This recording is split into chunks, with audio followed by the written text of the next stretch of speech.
Sony is coasting along this generation. The PlayStation 4 is still the hottest selling console, and despite a few hiccups here and there, Sony are poised to maintain their global lead over the Xbox One due to its very strong lineup for 2017, the upcoming PlayStation 4 Pro, and of course, the PlayStation VR. Instead of focusing on PlayStation VR as a standalone product, it seems that Sony will actually be using it to extend the PlayStation 4's lifecycle, a strategy that could pay off if the company is able to provide exciting new apps consistently for the device over the next 2 to 3 years. PlayStation VR can be best described as an entry-level product for VR enthusiasts, something that can trigger VR development in a big way provided it's successful. Sony already has an established base of around 50 million PS4 users, which gives them a great chance of being successful right away. But whether PlayStation VR can be a commercial success is besides the point. The concern that I had with PlayStation VR was whether it would be able to deliver a reasonable VR experience given its lower price point and the PlayStation 4's limited hardware specifications. We'll get back to this in a bit, but let's talk about the setup first. Let me get this off my chest right away. The amount of wiring and connections required to set up PlayStation VR is just ridiculous. The package is literally filled with all sorts of cables, and although we can understand the need for the same, it may take more than a few minutes to get everything ready. There is a rather big processing unit, an HDMI cable that connects the PS4 to it, and then another set of wires that will interconnect with the headset and the processing unit. In short, make sure you clear out some space in your living room if you don't want to get yourself entangled in wires. It's for this reason alone, I wouldn't recommend playing any PlayStation VR game while standing. There is a good chance that you may trip over something. Furthermore, it's a big hassle if you plan to pack it back in the box. I was literally wrestling with the wires to get it packed in the way it should be, so if you intend to use a PlayStation VR regularly, then I suggest keeping it connected to avoid the hassles of putting it back into its box. Despite the somewhat irritating setup process, the headset itself is actually pretty light and easy to use. The designers have provided a button below the headset to pull the visor back and forth. This allows for easy adjustment of the view distance. Another button is provided at the back of the headset so that the device can be easily mounted on the head. And finally, you can tighten the grip by adjusting a circular button. The device also comes with a pair of earphones which can be easily connected to the headset, although adjusting the volume while playing games is a bit of a hassle given you are already blinded by the headset. You'll probably need someone else besides you to push the volume buttons, which is a bit of a shame since I was expecting the buttons to be positioned somewhere better.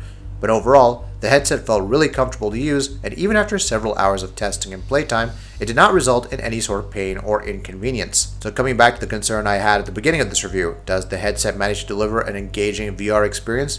Well, the answer to that is pretty simple. You can't expect a cheaper headset to perform at the same level of clarity and detail as Oculus Rift or HTC Vive. It's simply an unfair comparison. But on the other hand, clarity and detailed image quality are two of the most important prerequisites of any VR game. Without going too deep in the technical specifications, the display quality of PlayStation VR is rather mediocre, resulting in a blurred image which is filled with a ton of pixel crawl in some of the games we tested. Games like Drive Club VR, which look absolutely jaw-dropping on the PS4, look blurred out and filled with aliasing when viewed through the headset.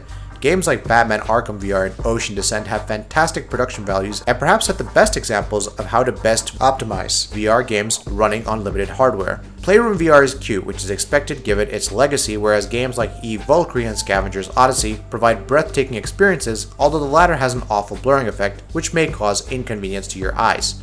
Riggs Mechanized Combat League and Battlezone VR were great examples of not having a really high production value and keeping the blurring effect to a minimum. But perhaps the star of the show was Until Dawn Rush of Blood. Providing genuine chills and scares, Rush of Blood is testament that VR is made for horror and horror is made for VR. The game mostly takes place in dark areas, so blurring wasn't as big as an issue as some other games. Overall, the launch lineup for PlayStation VR looks and plays solid, but do note that nausea and motion sickness are indeed something that needs to be tackled at a developer level. I spent a reasonable amount of time with PlayStation VR, but I wasn't able to play it at long stretches. This was especially relevant in games like Until Dawn, Drive Club VR, and Scavenger's Odyssey. There is some sort of a disconnect between our brain and the display that the PlayStation VR is trying to render, resulting in a nausea once you're done playing. I was also sweating a lot when I had my headset on, and although this is something that can be resolved by having your cooler switched on, I wanted to point it out regardless. PlayStation VR also allows cinematic mode for content that is not tailor-made for VR. It's not entirely a revolutionary feature, but it's the closest thing you will get to a theater in your home experience. Ultimately, there are a number of things to consider if you plan to buy a PlayStation VR. The blurred image quality and nausea can be a major turnoff for some players. Can developers find ways to resolve them with limited hardware capabilities? The blurring effect may be reduced if you pick up the PS4 Pro, given that it will reportedly improve VR experiences, but how will developers reduce nausea and motion sickness? But the bigger question asked right now is, how does Sony plan to support this device? Is it going to be another PS Vita-like situation? What kind of games will this device have in the coming 12 months? Are you willing to pay the price? All these are major details to consider if you're going to invest in this technology. Ultimately, PlayStation VR has a lot of potential. If nurtured correctly, it may very well be the next step in video games. If you're reading this review, then you probably haven't experienced VR yet, so do note that Sony's entry-level initiative gives us an intriguing look at what the future of video games may hold. If you really want to taste that experience, I say jump in right away, but we recommend waiting for a few months to gauge what kind of software support it will have and whether developers are able to find ways to combat nausea and other inconveniences. But as of right now, it's an experience like none other, especially for console players. Like this video? Why not give us a like and subscribe? We try and upload amazing videos almost every single day. Thank you for watching this video, and we'll see you on the next one.